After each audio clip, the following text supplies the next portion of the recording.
वळूया पुढील बातमीकडे। पुष्पा चित्रपटातील प्रसिद्ध अभिनेता अल्लू अर्जुनला जामीन मंजूर झालेला आहे। हैदराबादच्या थिएटरमधील चेंगराचेंगरी प्रकरणी अल्लू अर्जुनला अटक करण्यात आली होती। अल्लू अर्जुनला अटक करण्यासाठी ज्यावेळेस पोलीस त्याच्या घरी पोहोचले त्यावेळेस तो घराखाली अनवाणी पायाने फिरत होता आणि त्यानंतर तो तसाच पोलिसांसोबत घरी गेला।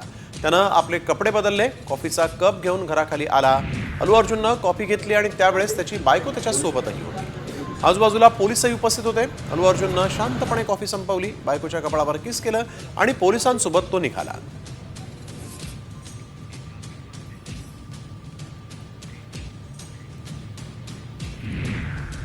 4 डिसेंबरला पुष्पा 2 या चित्रपटाचा प्रीमियर शो होता।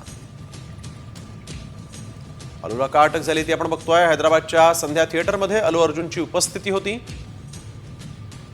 अल्लू अर्जुनला पाहण्यासाठी प्रेक्षकांनी तुफान गर्दी केली।